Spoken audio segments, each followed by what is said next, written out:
If you take care of it, you will get it till long. With the different with now, so well, you have a lot of fish up. Man, no, plenty people come up fishing. And now you have to put in there because, well, the things getting scarce.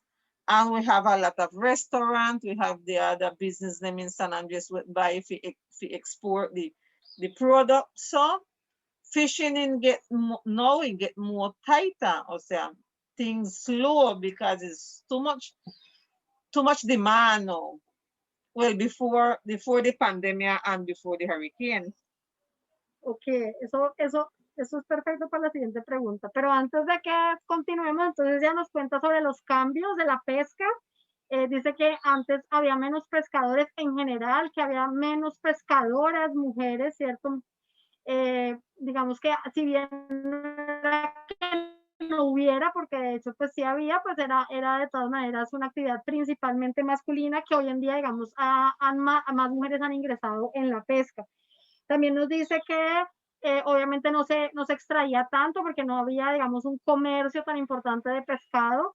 De hecho, pues además mucha gente pues regalaba el pescado. Cuando la gente llegaba de las faenas, los pescadores llegaban de las faenas, pues regalaban pescado al que lo necesitara, ¿cierto? Pues había unas funciones de intercambio muy importantes en esa época que incluso creo que todavía se conservan un poquito y aquí todavía la gente regala pescado como en San Andrés, pues a sus familiares, sus personas cercanas. Además, obviamente hasta hace más o menos 20, 30 años, 30, 40 años, no había electricidad, entonces también se secaba el pescado, ¿cierto? Se salaba el pescado y por supuesto que esto es una actividad que exige mucho trabajo, entonces también por eso no se podía sacar tanto como de pronto hoy sí se saca. No había turismo, entonces pues esa demanda no era tan grande, sobre todo no había turismo en Providencia, de pronto sí ya había en San Andrés, pero pues la demanda era menor de la que hoy existe. Por el contrario, en efecto, pues hoy tenemos pues muchos más pescadores, también pescadoras, tenemos además una demanda muy grande tanto del turismo, por lo menos, ella lo dijo ahorita, hasta antes de la pandemia, ¿no? Porque, pues de hecho, ahorita la siguiente pregunta va en ese sentido, pues muy gran parte del pescado se estaba sacando para el turismo, tanto localmente como para la isla de San Andrés, y por supuesto que eso significa pues que hay una mayor presión sobre los ecosistemas. Y también nos dice que en ese sentido también ha cambiado pues un poco como la relación de las personas con los peces, ¿cierto? En otra época había mayor respeto, por ejemplo, por los peces pequeños, eh, digamos, no hacer un uso tan duro sobre el recurso, lo cual pues hoy en día se ha ido perdiendo, claro, a medida que hay más competencia y hay más demanda y más presión, entonces eso ha generado pues varios cambios. Y otra cosa que antes que se me olvide que nos contó también es la importancia que tuvo la tortuga en las épocas pasadas. Sabemos que hoy en día la tortuga está protegida, pero digamos que hasta los años 70, principios de los 80, pues fue muy importante para la alimentación isleña y pues también para algo de los ingresos, sobre todo por el tema del caparazón. Bueno, ahí misma nos presenta entonces pues un panorama de la situación actual y cuál ha sido como la respuesta del gobierno. Ella dice que en efecto pues ellos ha recibido muchas visitas de funcionarios y que pues que en efecto se comprometió el gobierno a ayudarlos, a apoyarlos con el tema de embarcaciones. Se supone que les van a entregar motores, porque pues digamos, más o menos las cifras es que el 70% de las embarcaciones, o sea, de la flota pesquera de Providencia, que es toda una flota de pesca artesanal, quedó afectada por el huracán. Sin embargo, pues dieron que a final de abril, entonces pues están esperando porque realmente hasta ahora pues ellos entienden que no es fácil de todas maneras, pero pues sí ha sido todo muy lento como ha sido todo el proceso de reconstrucción. Eh, Además, porque otra cosa que le preocupa es el hecho de que pues el mar también quedó afectado, ¿cierto? Los fondos quedaron afectados. Ella dice que en lo poco que ha visto, que ha podido ir, porque ella no está pescando en estos momentos, y también lo que ha escuchado de otras personas, pues hay muchos corales rotos, hay mucho daño sobre los fondos, entonces pues ella también entiende que pues el ecosistema también necesita recuperarse y que pues ellos necesitan también alternativas para no ir todos a caerle a un ecosistema pues que ha sido pues duramente afectado por el huracán. También nos comenta sobre, digamos, pues bueno, que la situación es muy delicada. Hay algunas personas que han podido arreglar sus embarcaciones o algunas que en efecto no lo perdieron, que son como quienes están pues manteniendo un poco algo de la pesca en Providencia, pero de manera general pues los pescadores y las pescadoras pues sí han estado muy afectados económicamente. Y realmente pues ella siente que no ha habido tampoco una respuesta, digamos, eficiente dirigida hacia los pescadores. Nos cuenta sobre este proceso de lucha que tienen los pescadores en el contexto de, bueno, de varios conflictos que hay en el territorio. Hay un grupo que se llama Dignidad para los Pescadores de Providencia, que entre otras cosas está reivindicando pues la necesidad de que los pescadores reciban un subsidio, porque en estos momentos pues, la gran mayoría no están trabajando. Y también pues que ella esperaría que cuando lleguen las embarcaciones y los motores, que ojalá pues puedan tener una ayuda por lo menos temporal en relación, por ejemplo, con los costos de la gasolina y también en relación con el registro de las embarcaciones, que normalmente tienen mucho papeleo y que pues sale muy costoso y terminan ellos siendo los afectados, más pues en esta situación tan delicada en que se encuentran pues después de la pandemia y después del huracán. Entonces, finalmente pues dice que también le preocupa, pues digamos que además, digamos, las personas que están a cargo del proceso de reconstrucción a veces no hacen, pero tampoco dejan hacer, ¿cierto? No ayudan ni dejan ayudar, y en ese sentido pues ella también tiene preocupación porque los pescadores no están, ella no siente que estén priorizados en ninguno de los procesos de reconstrucción, y pues como ya hemos visto pues muchos quedaron afectados.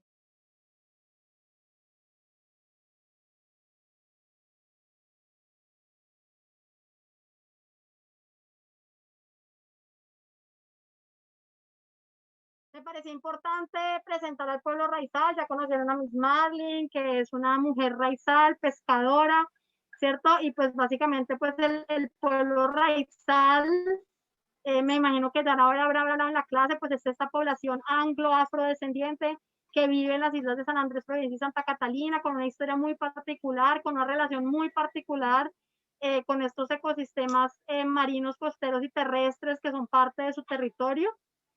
Que son hablantes de una lengua criolla, que es esa lengua que tuvieron la oportunidad de escuchar hace un momento en este diálogo con Miss Marlin. Obviamente, pues bueno, aquí vemos una localización en el Caribe occidental, como ya lo mostró también la profesora Adriana. Y un poco para hablar de los conflictos, yo quisiera enfatizar el hecho de que pues ese mar, digamos, en donde los provincianos y las provincianas han pescado, han navegado y han hecho presencia durante por lo menos 3 o 4 siglos, pues es parte, digamos, de sus espacios de vida, y en ese sentido pues es un maritorio, porque, digamos, no es un espacio vacío de sentido para los isleños, ¿cierto? Es parte de su cultura, es parte de su identidad, es parte de su sentido de pertenencia con sus islas, ¿cierto? Sus islas no son solamente la parte terrestre, sino la parte marina. Y por supuesto es un espacio donde ocurren muchas cosas, además de la pesca y de la navegación. Es un espacio de encuentro, de sociabilidad, de compartir, ¿cierto? Es un espacio supremamente importante, sobre el cual pues obviamente hay prácticas y conocimientos muy detallados. Obviamente que ese maritorio se configura, o ese maritorio, que es la versión, digamos, marina del territorio, ¿cierto? Se configura precisamente a partir de esa presencia histórica que nos contó Miss Marlin de los pescadores y navegantes y las pescadoras en el mar del archipiélago, ¿cierto? Incluso en esas zonas que parecen muy alejadas, como Quina, como Serinas, como Roncador, donde los isleños llevan más de 200 años pescando en sus orígenes tortugas, más recientemente pescado. En esa memoria colectiva que comparten los isleños y las isleñas, independientemente de si son o no pescadores o pescadoras, sobre esos recuerdos de los abuelos pescadores, de las abuelas, de esa relación de la casa de tortugas, ¿cierto? Que es una memoria de largo alcance que consolida, digamos, la idea de que el mar es parte de los espacios de vida, y por supuesto esa relación que subsiste hasta hoy con esos espacios. No voy a profundizar en esta parte de las memorias, de las relaciones actuales, ya hemos visto un poco también a través de Miss Marlin, pero lo que quería llegar es precisamente a que ese mar también es un mar de conflictos, ¿cierto? Es un mar de conflictos que está, digamos, y que esos conflictos surgen en gran parte, primero por el hecho de ser una frontera nacional, una frontera en donde además se invisibilizan las relaciones históricas, sociales, culturales del pueblo raizal con los vecinos en Nicaragua, ¿cierto? Con el pueblo criol en Nicaragua, con los vecinos en Gran Caimán, con los vecinos en Panamá, ¿cierto? Que desde la visión del Estado nacional, pues las fronteras se imponen, ¿cierto? Sin importar si la gente de un lado y del otro, pues en realidad es mucho más parecida entre sí que de pronto con esos referentes de lo que es la nación. Y por supuesto, al ser un maritorio, pues hay una cuestión de ingobernabilidad, ¿cierto? Una dificultad para la gobernanza, que además, digamos, va de la mano con ese afán del Estado por ejercer soberanía que deriva pues de alguna serie de procesos históricos, pero por supuesto de este conflicto histórico con Nicaragua, ¿cierto? Que es un conflicto que ha invisibilizado el hecho de que el pueblo criollo y el pueblo raizal en realidad pues son gente muy cercana, ¿cierto? Que están emparentados, tienen vínculos familiares, comerciales, etcétera. Y ahí entonces que lo que tenemos es hoy un mar de conflictos, ¿cierto? Tenemos una serie de conflictos en esos espacios que son espacios de vida para el pueblo raizal, que se relacionan con cosas que ya creo que las tres expositoras han mencionado. La primera es ese conflicto entre la pesca industrial versus la pesca artesanal, ¿cierto? Una pesca industrial masiva que no está en manos de los isleños y que obviamente afecta directamente a los pescadores y las pescadoras artesanales, tanto en San Andrés como en Providencia. El tema del turismo masivo, ¿cierto? Que si bien en Providencia no es tan bien evidente, pues en San Andrés sabemos que tenemos unas cifras absurdas, ¿cierto? Pues que sobrepasan la capacidad de carga de la isla, que trae pues un montón de problemáticas que ya las mencionaron ahorita las tres expositoras, creo, y en particular la profesora Adriana. Obviamente ese conflicto que surge entre la conservación y el uso, ¿cierto? Que infelizmente pues ocurre en la medida en que los procesos de conservación no necesariamente han sido lo suficientemente participativos como podrían ser, ¿cierto? En donde de todas maneras, a pesar de que la comunidad sí ha participado, uno no puede decir que no, pues de todas maneras sigue habiendo verticalidad en el proceso y además yo creo que más que eso muchas veces sigue siendo una visión externa de cómo cuidar las cosas y muchas veces una visión que no incorpora esas formas propias de relacionarse con el entorno. Conflictos en torno a hidrocarburos, que ya sabemos que pues es otra dimensión de todo este tema, que es parte del conflicto con Nicaragua, que ha sido pues una gran preocupación para la gente en la comunidad de Providencia, en San Andrés, porque obviamente pues el petróleo puede traer muchas malas consecuencias para la pesca y para el turismo, que son digamos las actividades más importantes. Por supuesto, conflicto con la pesca ilegal no declarada y no reglamentada, que digamos no es solamente la pesca industrial, sino digamos toda esta pesca, digamos, pirata que ocurre también en estas zonas que como hemos visto, pues son muy difíciles de gobernar. Y a eso le añadimos entonces la disputa geopolítica con Colombia y Nicaragua por el mar Raizal, ¿cierto?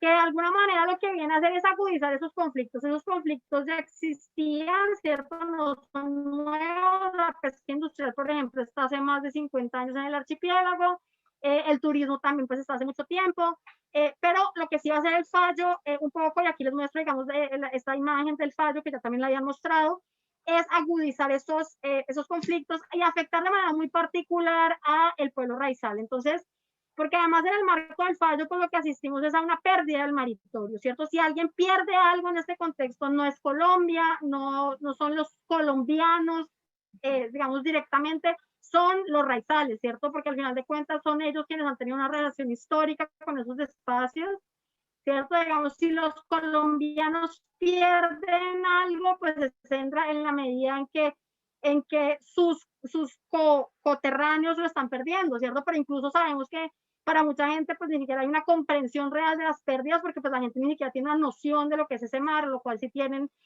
los isleños y las isleñas. Es una pérdida que es material y simbólica si pensamos también en esas memorias, en todas esas formas de vida asociadas a los espacios, además de la pérdida de los espacios como tal, ¿cierto?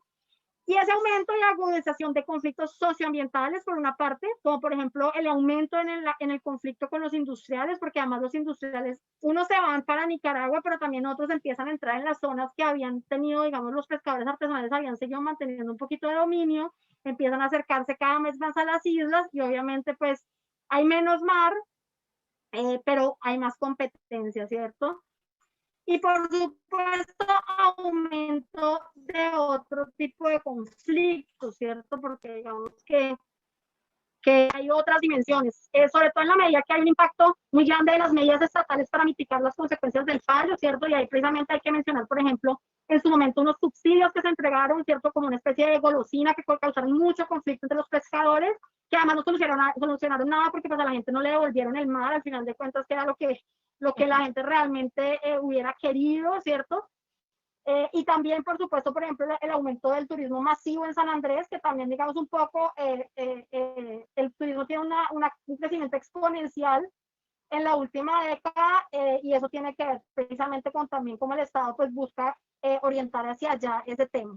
Una agudización de reclamos separatistas y autonomistas, por supuesto, y de alguna manera eso lleva a una reconfiguración también, pues digamos que sí ha cambiado un poco la relación del Estado con las islas en los últimos 10 años. Y ya para cerrar entonces, obviamente que digamos este escenario que es muy complejo y donde los raizales no han sido, los y las raizales no han sido actores pasivos, ¿cierto? Han estado ahí en la lucha, a pesar de lo difícil que por supuesto es dar la lucha que vivimos, pues tenemos esta situación generada por el huracán Ota en el 2020, que es un nuevo escenario por comprender, ¿cierto? Y yo aquí solo dejo, digamos, una abertura porque en realidad yo creo que estamos todavía tratando de entender qué está pasando y todavía no sabemos qué va a pasar. Los que vivimos aquí menos que nadie, ¿cierto? Porque en realidad hay mucha incertidumbre, pero yo sí quisiera como dejar cerrar manifestando primero la delicada situación humanitaria de los habitantes de Providencia y Santa Catalina, que sigue siendo muy delicada. En Providencia la gente se sigue mojando, en Providencia mucha gente sigue en carpas, viviendo en carros, en buses, o sea, en unas condiciones absurdas, y de pronto un poco de todas maneras como una falta, una indiferencia, de todas maneras, a pesar de que sabemos que el Estado ha hecho, no vamos a decir que no ha hecho, y han venido, aquí ha venido Raimundo y todo el mundo, pues de todas maneras la situación sigue siendo muy delicada y pues uno sí ve un alto grado de ineficiencia. Obviamente todas estas afectaciones que sabemos que hay en vivienda, en infraestructura, en ecosistemas locales, y yo añadiría aquí algo que no se nos ocurre, y es que esas afectaciones son en el nivel también simbólico de la vida de las personas, y que en este caso también la cultura de las personas, sus formas particulares de vida, como la de los pescadores acá, como Miss Marlin, están en grave amenaza, ¿cierto? Y de pronto a veces nos enfocamos en la vivienda, pero no pensamos en eso. Y eso que nos lleva es básicamente a que esos conflictos que ya mencioné pues se van a agudizar y pues seguramente digamos en el futuro, en los próximos meses pues podremos, y meses y años pues podremos saber un poco más de eso, pero sí digamos es un escenario que genera preocupación, ¿cierto? Porque realmente es la situación actual del pueblo raizal en Providencia pues es muy delicada, muy vulnerable y pues no sabemos en realidad qué está por venir, ¿vale? Y ya con eso entonces termino con esta foto que es de una de las marchas que hubo en Providencia después del fallo del 19 de noviembre del 2012. Muchas gracias. Universidad Nacional de Colombia, proyecto cultural, científico y colectivo de Nación.